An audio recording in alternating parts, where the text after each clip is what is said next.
Hello दोस्तों, स्वागत है आपका हमारे यूट्यूब चैनल पर जिसका नाम है ऑफलाइन गुरुजी। दोस्तों, यदि आप मेरे चैनल पर पहली बार आए हैं तो मेरे चैनल को सब्सक्राइब कर लीजिएगा और अधिक से अधिक जो है मेरे वीडियोज़ को लाइक करिएगा और अपने दोस्तों के बीच में इसे शेयर करिएगा। दोस्तों, यही मेरी आपसे रोज़ के रोज़ आशा रहती है। चलिए दोस्तों, आज का जो मोटिवेशनल है, लोगों को चाहिए कि नहीं हमको रोज़ का रोज़ मोटिवेशनल होना, तो मैं निकल लेके आया हूँ कि जब भी मोटिवेशनल की कमी होने लगे तो अपने माँ बाप की तरफ देख कर पढ़ना शुरू कर दो। कहने का मतलब है कि आपके माँ बाप ने आपके सपनों को बनाने के लिए अपने सपनों को त्याग दिया है ना। बहुत सारी कुर्बानियाँ दी हैं, तब जाके आप इतना यहाँ तक पहुँचे हैं। इसलिए कभी भी माँ बाप का दिल मत दुखाइए और भगवान से यही प्रार्थना है कि आप अपने माँ बाप का नाम रोशन करिएगा, ठीक है। और आपसे माँ बाप खुश रहें, यही मेरी भगवान से प्रार्थना है। चलिए दोस्तों, आज का पहला क्वेश्चन हम शुरू करते हैं। दोस्तों, आज का पहला प्रश्न है, दारा भाई नौरोजी का लोकप्रिय नाम क्या था। तो दोस्तों, अगर यहाँ पे देखा जाए तो दारा भाई नौरोजी का प्रिय नाम था वयोवृद्ध पुरुष भी था और ग्रैंड मैन इंडिया भी था, ग्रैंड मैन इंडिया भी था। तो इसलिए इस प्रश्न का जो उत्तर होगा वो क्या होगा, डी होगा, BNC, यानी वयोवृद्ध पुरुष और ग्रैंड मैन ऑफ इंडिया। तो दोस्तों, सवाल ये उठता है कि फिर महामना कौन था। तो महामना जो है वो मदन मोहन मालवीय थे। मदन मोहन मालवीय मदन मोहन मालवीय जो है वो महामना नाम से फेमस थी, ठीक है। मदन मोहन मालवीय, अरे वही मदन मोहन मालवीय जिन्होंने BHU की स्थापना की थी 1916 में। कहाँ पे, बनारस। बनारस कहाँ है, यूपी, ठीक है। ये उम्मीद करता है आपको यहाँ तक समझ में आएगा। यही इसी BHU के उद्घाटन के समय जो है महात्मा गांधी को इन्होंने पहली बार यहाँ बुलाया था एज ए मुख्य मेहमान, एज ए चीफ गेस्ट। उम्मीद करते हैं दोस्तों आपको यहाँ तक समझ में आ रहा होगा। चलिए फिर अगले प्रश्न पर चलते हैं। चक्रवर्ती राजगोपालाचारी को किस नाम से जाना जाता था। चक्रवर्ती राजगोपालाचारी को राजा जी नाम से जाना जाता था। राजा जी, आपको पता होगा कि इन्हीं के नाम से राजा जी नेशनल पार्क जो है वो आपका कहाँ पे है, उत्तराखंड में है। ये क्वेश्चन कई बार आया है कि राजा जी नेशनल पार्क कहाँ पे, तो आप बता करिए, तो उत्तराखंड में है। गुरुदेव नाम से रविंद्रनाथ टैगोर प्रसिद्ध थे, ठीक है। गुरुजी नाम से कौन था, गुरुजी जो थे वो RSS संस्थापक थे। RSS के संस्थापक है MS गोलवलकर। MS गोलवलकर, यही जो है RSS के संस्थापक थे। राजर्षि की बात किया जाए तो राजर्षि के नाम से फेमस थे पुरुषोत्तम दास टंडन। पुरुषोत्तम दास टंडन, ठीक है दोस्त। उम्मीद करते हैं आपको यहाँ तक समझ में आया होगा, ठीक है। चलिए फिर अगले प्रश्न पर चलते हैं। दोस्तों, ये जितना मैं बता रहा हूँ ये सब इंपॉर्टेंट क्वेश्चन, एग्जाम में कभी न कभी क्वेश्चन आया है, ठीक है। इसीलिए आप इसको या तो कॉपी पे लिख लीजिए, अगर आपको आ रहा है तो ठीक है, नहीं आ रहा, जो नहीं आ रहा उसी को लिखिएगा, ठीक है। चलिए फिर अगले प्रश्न पर चलते हैं। बाल गंगाधर तिलक का नाम क्या था। बाल गंगाधर तिलक का जो लोकप्रिय नाम था वो था लोकमान्य बाल गंगाधर तिलक, ठीक है। जन नायक के नाम से कौन फेमस थे, कर्पूरी ठाकुर। कर्पूरी ठाकुर, ठीक है दोस्त। लोकनायक के नाम से कौन फेमस था, लोकनायक के नाम से थे जयप्रकाश नारायण। जयप्रकाश नारायण। अब प्रश्न उठता है दोस्त, दीनबंधु के नाम से कौन फेमस था। तो दीनबंधु के नाम से जो फेमस थे वो थे CF एंड्रूज। एंड्रूज, ठीक है दोस्तों। उम्मीद करते हैं आपको यहाँ तक समझ में आ गया। चारों पॉइंट इंपॉर्टेंट है, एग्जाम में कभी न कभी क्वेश्चन आता है, इसको छोड़िएगा मत यदि एग्जाम में आएगा तो। भारत में थियोसॉफिकल सोसाइटी की स्थापना किसने की थी, होम रूल की शुरुआत किसने की थी। होम रूल की शुरुआत तो इन्होंने 1916 में की थी। भारत में थियोसॉफिकल सोसाइटी की स्थापना एनी बेसेंट ने की थी, ठीक है। और लाल बाल पाल, ये भी इंपॉर्टेंट क्वेश्चन है, एग्जाम में पूछ जाता है। लाल लाल क्या बताता है, तो लाल आपको बताता है लाला लाजपत राय। लाला लाजपत राय, ठीक है। बाल क्या दिखाता है, बाल गंगाधर तिलक। बाल गंगाधर तिलक, उम्मीद करते दोस्त यहाँ तक समझ में आ रहा होगा। और जो पाल है, पाल का मतलब होता है विपिन चंद्र पाल। विपिन चंद्र पाल, ठीक है दोस्त। उम्मीद करते हैं आपको यहाँ तक अच्छे से समझ में आया होगा। तो इस प्रश्न का जो उत्तर था वो एनी बेसेंट थे। गुरुदेव की उपाधि किस प्रसिद्ध व्यक्ति को प्राप्त हुआ था? गुरुदेव की उपाधि मैंने अभी बताया आपको कि ये रविन्द्रनाथ टैगोर को प्राप्त हुआ था। राजर्षि राजर्षि पुरुषोत्तम दास टंडन को, sparrow sparrow major general Rajendra Singh को मिला था। और जयप्रकाश नारायण को आप जानते ही क्या कहा जाता था? लोकनायक। लोकनायक नाम से कौन फेमस थे? जयप्रकाश नारायण। मेजर जनरल राजेंद्र सिंह, इनको स्पैरो स्पैरो नाम से ये फेमस थे। ठीक है। पुरुषोत्तम दास टंडन ये राजर्षि के नाम से फेमस थी। किसके नाम से? राजर्षि। ठीक है दोस्त, उम्मीद करते हैं आपको यहाँ तक समझ में आ गया। इस प्रश्न का जो उत्तर था वो रविन्द्रनाथ टैगोर, यानी ऑप्शन डी। भारतीय फिल्म के पितामह किसे कहा जाता है? भारतीय फिल्म के पितामह जो है घुंडी राज गोविंद फाल्के को कहा जाता है। काजी नजरुल इस्लाम को क्या कहा जाता है दोस्तों? काजी नजरुल इस्लाम को विद्रोही कवि कहा जाता है। विद्रोही कवि। ठीक है दोस्त। यतीन्द्र मोहन सेन गुप्त, यतीन्द्र मोहन सेन गुप्त, इनको जो है देशप्रिय कहा जाता था। देश प्रिय। और एम एस गोलवलकर को कहते थे गुरुजी। अभी मैंने पिछले क्वेश्चन में बताया कि गुरुजी कौन थे? आरएसएस के संस्थापक थे। उम्मीद करते हैं दोस्तों आपको यहाँ तक समझ में आ रहा होगा। चलिए फिर अगले प्रश्न पे चलते हैं। अगला प्रश्न है, निम्नलिखित में से कौन पॉकेट हरक्यूलिस के नाम से फेमस था? तो पॉकेट हरक्यूलिस के नाम से कौन फेमस था? तो दोस्तों अगला प्रश्न जो है, निम्नलिखित में से कौन पॉकेट हरक्यूलिस के नाम से प्रसिद्ध था? तो दोस्तों अगर इस प्रश्न का उत्तर देखा जाए कि पॉकेट हरक्यूलिस के नाम से कौन प्रसिद्ध था, तो मनोहर एच था। मनोहर एच जो है भारतीय बॉडी बिल्डर थे। ठीक है दोस्त, उम्मीद करते हैं आपको यहाँ तक समझ में आया होगा। चलिए, इस प्रश्न का जो उत्तर था वो बी था। पॉकेट हरक्यूलिस के नाम से मनोहर एच को जाना जाता है। चलिए आगे चलते हैं। उज्बेकिस्तान के पहले राष्ट्रपति कौन थे? उज्बेकिस्तान के पहले राष्ट्रपति कौन थे? तो आपको पहले पता होना चाहिए कि जो हमारा सेंट्रल एशिया है, जिसको हम मध्य एशिया बोलते हैं, तो वहाँ पे आपका ऐसे रहता है। यहाँ पे ये आपका क्या है? ये आपका क्या है दोस्त? कजाकिस्तान है। क्या है दोस्त? कजाकिस्तान है। फिर यहाँ पे जो है आपका क्या है? किर्गिस्तान है। क्या है दोस्त? किर्गिस्तान। यहाँ पे आपका क्या है? तजाकिस्तान है। तजाकिस्तान है। ठीक है। और यहाँ पे आपका क्या है? तुर्कमेनिस्तान है। क्या है दोस्त? तुर्कमेनिस्तान है। इन्हीं के बीच में जो है क्या है? आपका उज्बेकिस्तान है। क्या है दोस्त?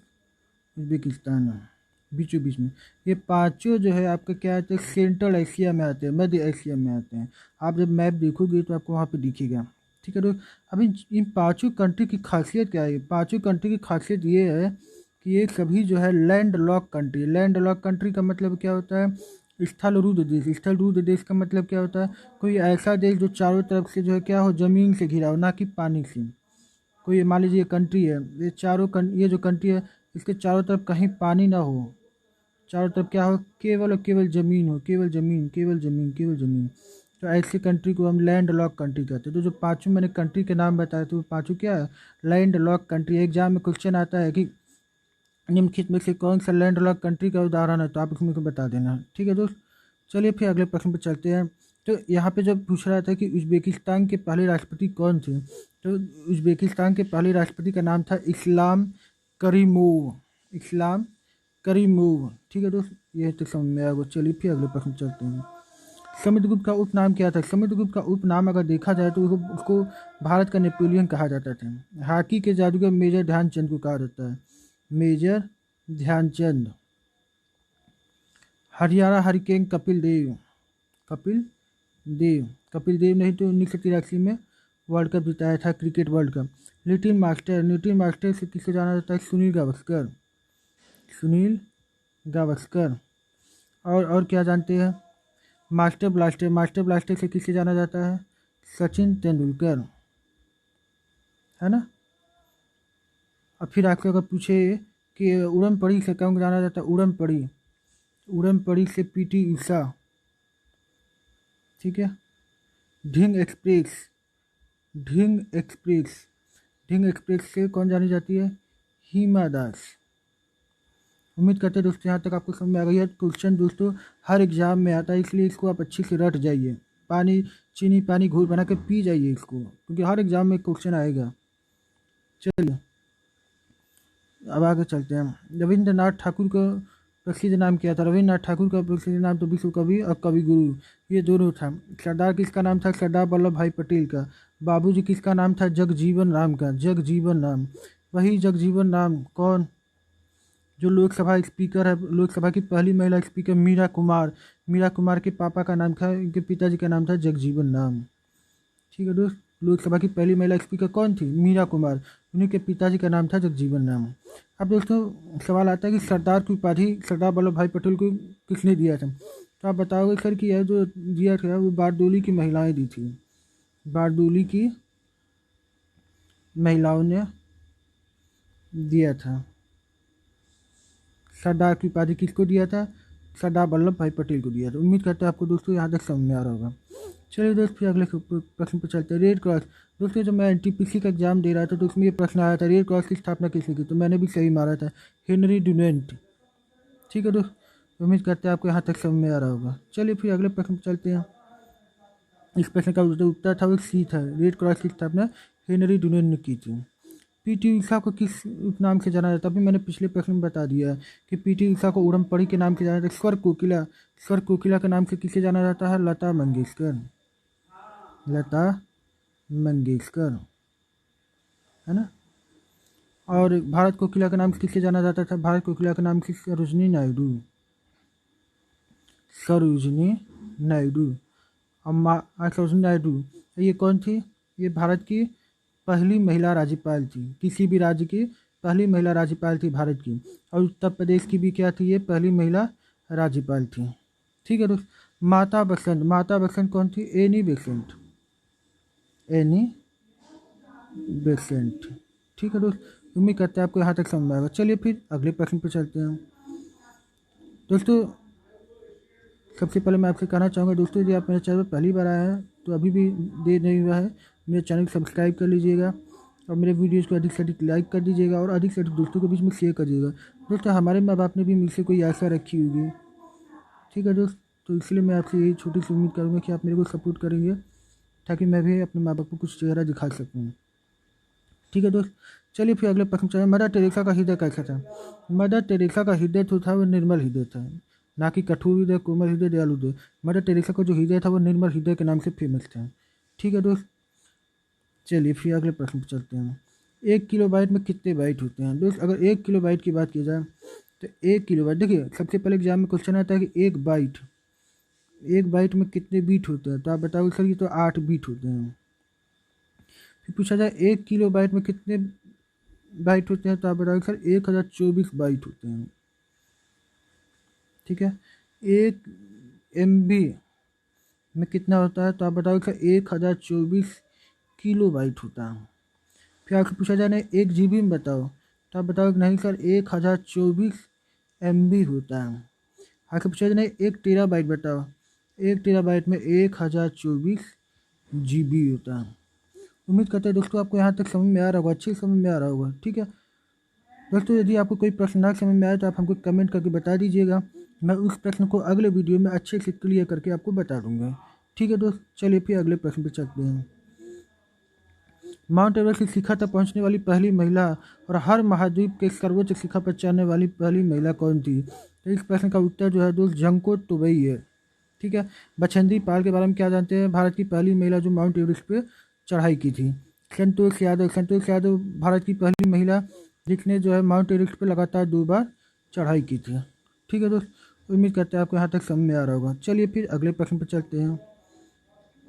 भारत की पहली महिला विदेश मंत्री कौन सी? अगर भारत की पहली महिला विदेश मंत्री की बात की जाए तो इंदिरा गांधी थी। ठीक है, भारत की पहली महिला विदेश मंत्री की बात की जाए तो इंदिरा गांधी थी। लेकिन अगर पूर्ण रूप से मतलब कि केवल मेन बात क्या था कि इंदिरा गांधी जो थी वो PM भी संभालती थी, प्राइम मिनिस्टर भी थी और जो है महिला विदेश मंत्री को भी संभालती थी।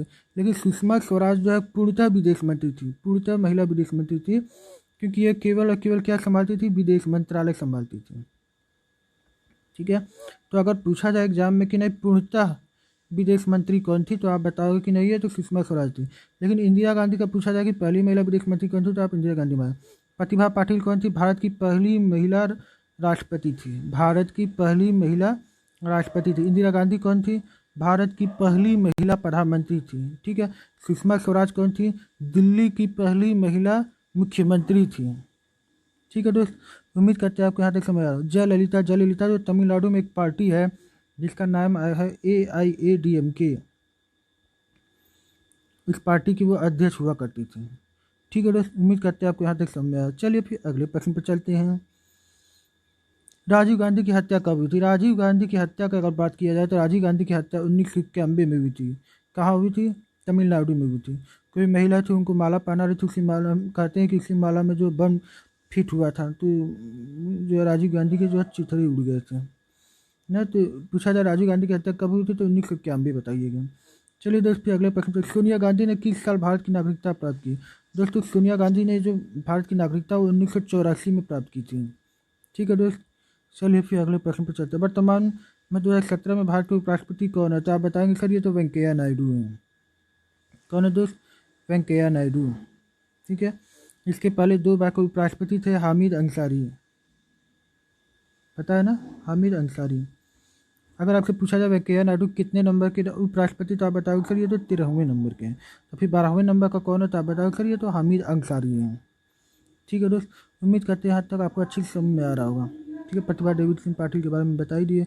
भैरव सिंह शेखावत भी उपराष्ट्रपति थी। भैरव सिंह शेखावत भी उपराष्ट्रपति हुआ करती थी। ठीक है। चलिए फिर अगले प्रश्न पर चलते हैं। दोस्तों आज का ये प्रश्न है, भारत के प्रथम प्रधानमंत्री कौन थे? देखो भारत के पहले प्रधानमंत्री का नाम बोला जाए तो पंडित जवाहरलाल नेहरू थे। दूसरे प्रधानमंत्री का नाम बोला जाए तो लाल बहादुर शास्त्री थे। गुलजारी लाल नंदा तो कार्यवाहक, सॉरी कुछ गलती हो गया क्या। भारत के प्रथम प्रधानमंत्री कौन थे? पंडित जवाहरलाल नेहरू। दूसरे प्रधानमंत्री थे लाल बहादुर शास्त्री। गुलजारी लाल नंदा जो है वो कार्यवाहक प्रधानमंत्री थे। ठीक है दोस्त, अब प्रश्न उठता है कि पूरा अब नरेंद्र मोदी कितने नंबर के? 14 नंबर के हैं। पहला कौन था? पंडित, बता दिए पंडित जवाहरलाल नेहरू। दूसरा था लाल बहादुर शास्त्री। तीसरी थी इंदिरा गांधी। इंदिरा गांधी के बाद आए मोरारजी देसाई। मोरारजी देसाई के बाद आए चौधरी चरण सिंह।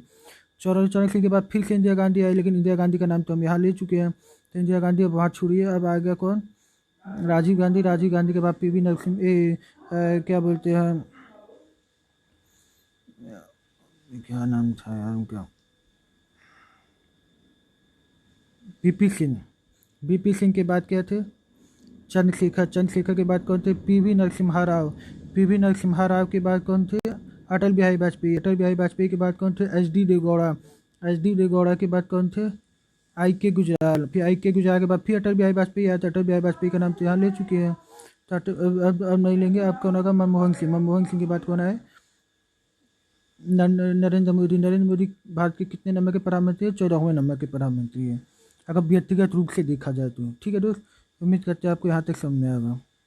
किस खिलाड़ी का उपनाम जो है डेनिस द मिनूस था? तो अगर इस प्रश्न का उत्तर देखा जाए तो आंद्रे अगासी थे।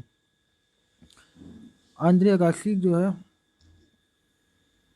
आंद्रे अगासी का उपनाम जो था वो डेनिस द मिनूस था। आंद्रे अगासी जो है वो फेमस क्या थे? टेनिस प्लेयर थे, लॉन टेनिस प्लेयर थे। ठीक है, तो ये डेनिस द मिनूस जो है आंद्रे अगासी का नाम था। अंकल हो, अंकल हो किसका नाम है? तो अंकल हो जो है वो हो ची मिन। ठीक है, हो ची मिन, इन्हीं का उपनाम था अंकल हो। सुपर कैट, ये रॉबर्ट क्लाइव को कहा जाता है। रॉबर्ट क्लाइव को कहा जाता है। फ्यूहरर, फ्यूहरर जो है हिटलर का उपनाम था। ठीक है दोस्त, हिटलर, हिटलर ने अपनी एक किताब लिखी थी, उस किताब का नाम था माइन केम्प। माइन केम्प मतलब मेरा संघर्ष। ये जो हिटलर की किताब का नाम था, पुस्तक की नाम थी। ठीक है दोस्त, चलिए फिर अगले प्रश्न पर चलते हैं। अशफाक उल्ला खां के बारे में क्या जानते हैं? अशफाक उल्ला खां संभवतः पहले ऐसे मुसलमान थे जिन्होंने फांसी की चढ़ाई, फांसी की चढ़ाई, उनको फांसी की चढ़ाई हुई थी। ठीक है, उनका जो कविता में अपना उपनाम लिखते थे वो हसरत लिखते थे। कायदे आजम मोहम्मद अली जिन्ना को कहा जाता है। किसने दिया था ये कायदे आजम? महात्मा गांधी ने दिया था। किसको? मोहम्मद अली जिन्ना को। महामना तो बता ही दिए, मदन मोहन मालवीय है, ठीक है। किम कैम्पबेल का उपनाम क्या था? किम कैम्पबेल किसका उपनाम था? तो ये एवरिल फादरे कैम्पेबेल इसका नाम था। आंध्र केसरी जो है वो टी प्रकाशम है, ठीक है। बंगाल केसरी के नाम से कौन है? Doctor Krishna Singh, doctor Krishna Singh. पंजाब केसरी के नाम से कौन था? पंजाब केसरी के नाम से लाला लाजपत राय, लाला लाजपत राय, ठीक। और शेर कश्मीर के नाम से कौन था? शेख अब्दुल्ला, शेख अब्दुल्ला, फारूक अब्दुल्ला के पिताजी, ठीक है। बिहार विभूति के नाम से कौन फेमस था? बिहार विभूति के नाम से जो है अनुग्रह नारायण सिंह। बिहार विभूति के नाम से कौन थे? अनुग्रह नारायण सिंह, ठीक है। चलिए फिर अगले प्रश्न पर चलते हैं। किसको सीमांत गांधी, बच्चा खां, बादशाह खां जैसे उपनामों से जाना जाता है? इस प्रश्न का उत्तर कौन होगा? खान अब्दुल गफ्फार खां, है ना। इनको जो सीमांत गांधी, बच्चा खां, बादशाह खां तीनों जैसे उपनामों से जाना जाता था। उम्मीद करते हैं दोस्तों आपको यहाँ तक समझ में आ रहा होगा अच्छे से, ठीक है। चलिए फिर अगले प्रश्न पर चलते हैं। वर्ष 1877 में भानु सिम्हा किसके उपनाम से लघु कथा प्रकाशित हुई? तो भानु सिम्हा जो है रविंद्रनाथ टैगोर के उपनाम से जो लघु कथा 1877 में प्रकाशित हुई थी। दोस्तों उम्मीद करते हैं आपको यहाँ तक समझ में आएगा। ये जो है प्रश्न जो आज के क्वेश्चन सीरीज का आखिरी प्रश्न था, ठीक है। दोस्तों उम्मीद करते हैं आपको समझ में आएगा। इस प्रश्न का जो उत्तर है वो आप देख लीजिएगा, डी रविन्द्रनाथ टैगोर। तो दोस्तों उम्मीद करते हैं आपको समझ में आएगा दोस्तों। तो प्लीज़ यदि आप मेरे चैनल पर पहली बार आए तो सब्सक्राइब कर लीजिएगा दोस्तों, अधिक से अधिक शेयर कर दीजिएगा ताकि मेरे यहाँ अधिक से अधिक बच्चे आके पढ़ें और मेरा मेहनत जो है बेकार न जाए, ठीक है दोस्त। चलिए फिर मिलते हैं अगले वीडियो में, तब तक के लिए नमस्कार, जय हिंद।